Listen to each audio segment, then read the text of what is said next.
Heck.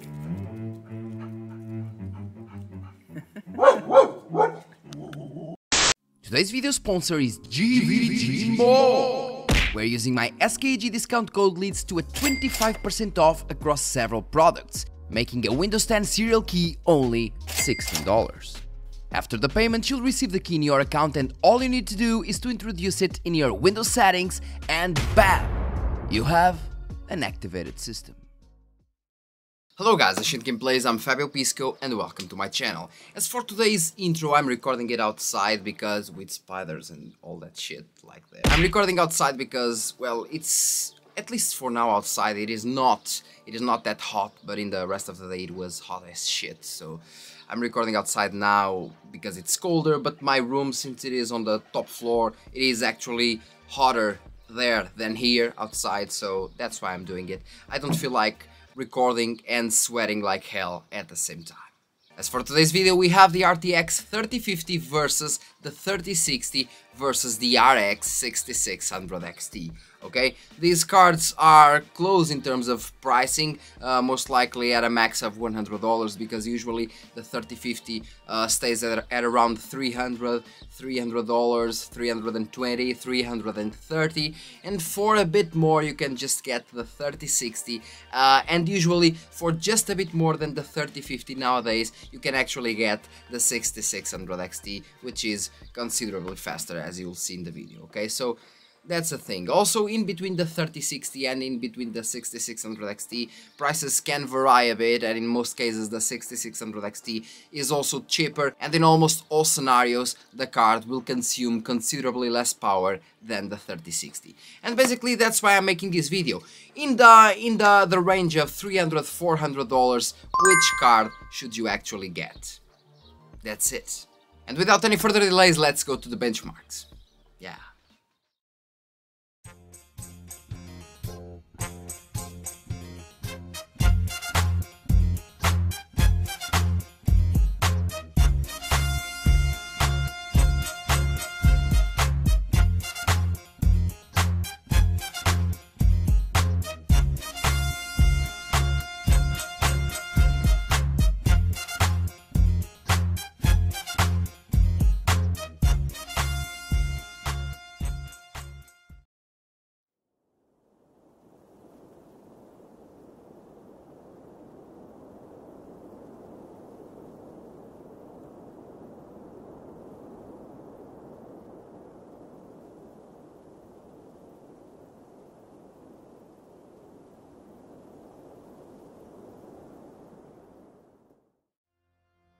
Today's first game is the usual Assassin's Creed Valhalla using very high settings.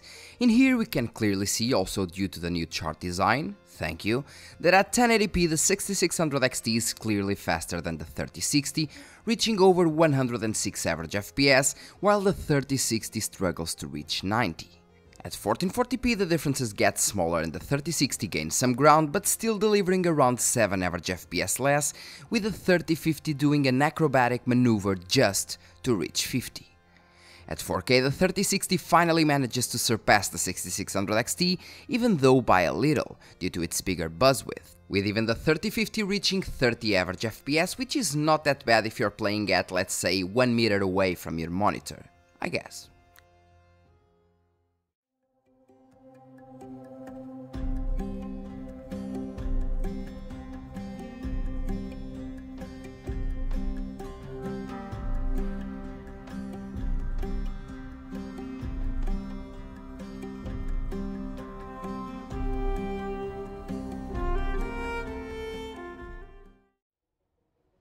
Now with the Ryzen 0 Dawn at ultra settings. At 1080p the 3060 would be performing way better than the 6600 XT if it wasn't for smart access memory delivering a huge 15 average FPS bump, making it 11 average FPS over the 3060, which is nothing less than awesome. At 1440p the differences get smaller, but the 6600 XT still gets the lead by 5 average FPS, with the 3050 still delivering a respectable result of 60 average FPS, even at ultra settings. Also in this game, resizable bar does help a bit for the Nvidia results as well, just not as much as smart access memory does for the AMD cards.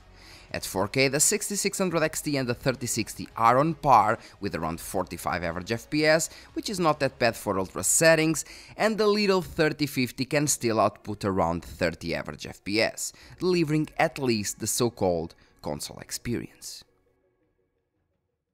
Hole hidden behind that poster that leads to the real world. We all feel safe in that room.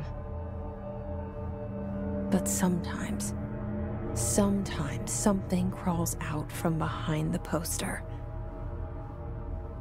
And the ones that see it happen freak out. Control is a very demanding title, but one that definitely loves NVIDIA GPUs. At 1080p though, the 6600 still handles its own very well, actually delivering a bit better results than the 3060. But what amazed me was the 3050 being able to actually achieve almost 80 average FPS, which is very good for a GPU in that performance tier.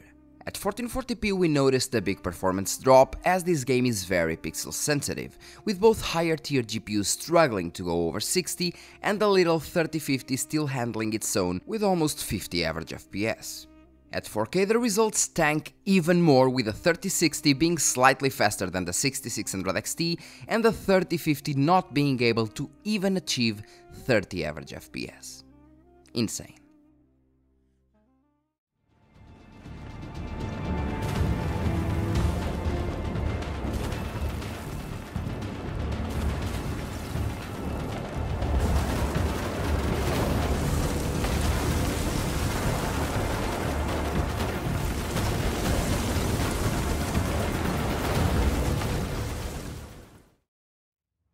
Gears 5 is another game that loves NVIDIA cards, and we can clearly see it.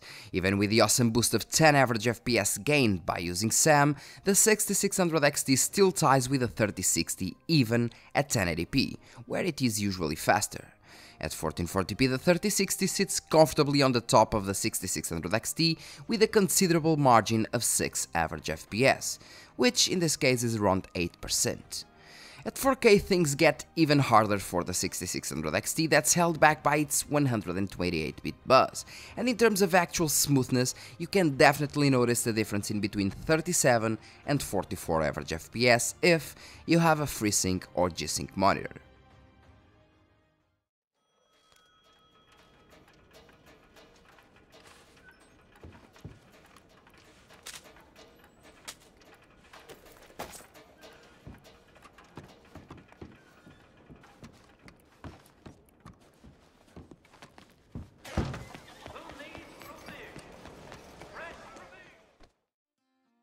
I like testing Red Dead Redemption 2 due to its results in the minimums. At 1080p we have the 6600 XT completely smashing the other two cards with 106 average FPS, but most importantly with 84 FPS in the minimums, and while the 3060 also gained minimum FPS due to rebar, the 3050 somehow lost FPS, which doesn't make much sense.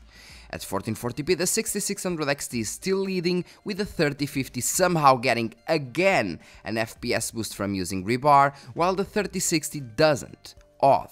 And it's even stranger because the 3050 gets an average FPS boost, but not in the minimums, and the 3060 does get higher minimums, but not higher averages. It is what it is, I guess. As for 4K, the results are overall pretty equal, with the 6600 XT showing a big decrease in the minimums when using smart access memory. Maybe a bigger stutter, who knows, with the NVIDIA cards bringing more stable results.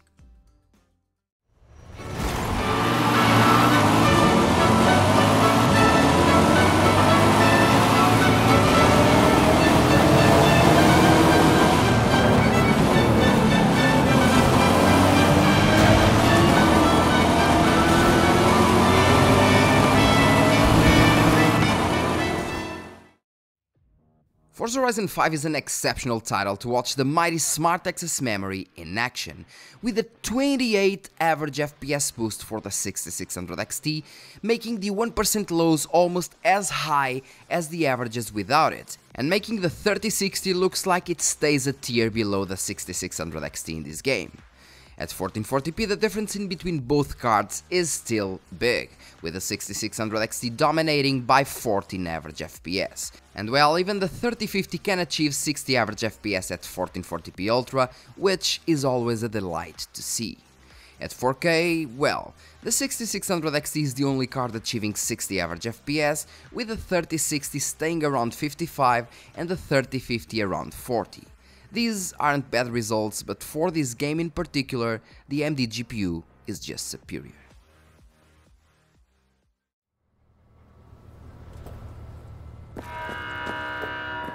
Proceed to customs without undue delay.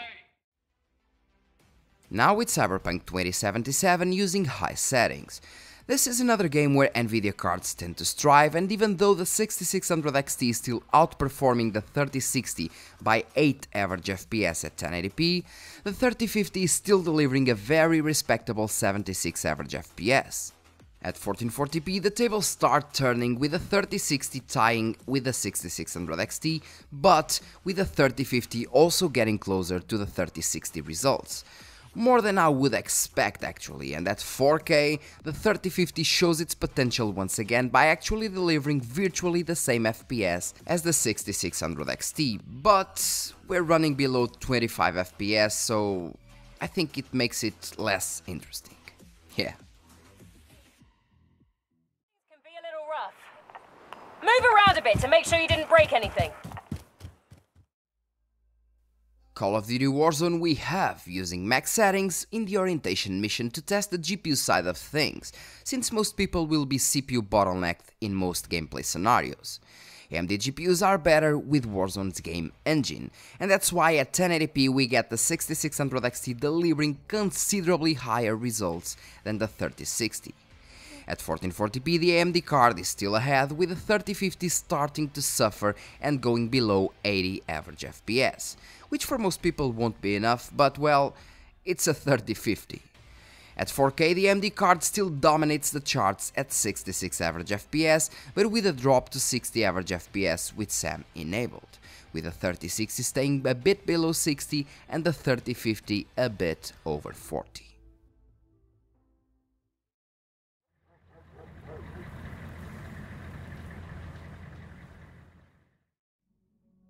Now with Rainbow Six Siege, that in the next retest of CPUs and GPUs when Zen 4 and RDNA 3 get released, will be changed with Rainbow Six Extraction.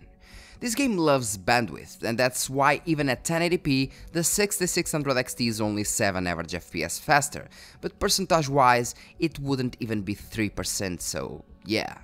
At 1440p, the results are virtually the same as 1080p, with a little 3050 still managing around 150 average FPS, which is not bad at all at 1440p Ultra, while at 4K, the 3060 surpasses the 6600 XT by 8 average FPS, now representing a bigger difference, with the 3050 somehow getting a performance boost from rebar and reaching 75 average FPS.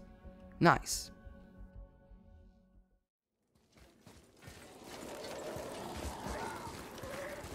Brother! Well, God of War couldn't be missing, and it isn't. At 1080p and even using the X11, we see that the 6600 XT once again is considerably faster than the 3060, this time by 8 average FPS, which may not seem much, but more performance for the same price is never worse. Also, the 3050 struggles to get 60 average FPS even at only 1080p high settings. At 1440p though, the same 3050 gets a mild FPS decrease from 60 to 50, while the other cards get a way bigger decrease of around 20 average FPS. At 1440p ultra-wide, even the 3050 can still deliver a decent experience at 45 FPS, not good of course, but at least decent, with the other two cards staying around 60 average FPS.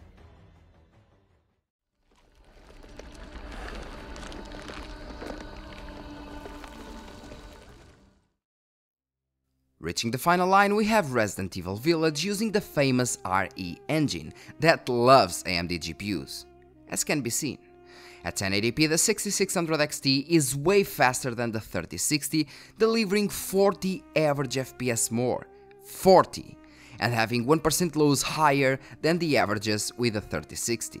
At 1440p, the AMD card is still quite ahead, with the 3060 getting on the mid-60s, which is still a very playable experience for a card aimed at 1080p. As we increase the resolution to 4K, well, it doesn't really matter as the 6600 XT is still spanking both cards hard, being the only one able to achieve 60 average FPS while consuming less power than the 3060. All said and done, let's move to the conclusion. So guys, concluding, what do you think about the results? Well, in my opinion, taking in consideration nowadays market and nowadays pricing, where the 6600 XT is usually cheaper than the 3060 and just a bit more expensive than the 3050, well, in most scenarios the 6600 XT is just simply the way to go. Okay, it consumes just a bit more power than the 3050 while being considerably faster in most scenarios, so around from 10 to 20 watts more than the 3050, while performing way better in most scenarios, like up to 40% difference. So yeah, and in terms of pricing, you can just get one for like from $60 to $80 more than the 3050, and you'll be way better, I mean, in terms of performance. As for the 3060, if you can get it at the same price as the 6600 XT, you have to make choices. So if you want ray tracing performance and VRAM over anything actually, then you go for the 3060. If you want better overall performance in terms of rasterization with decent performance in terms of ray tracing, if you want less power draw, well, then the obvious choice is the 6600 XT.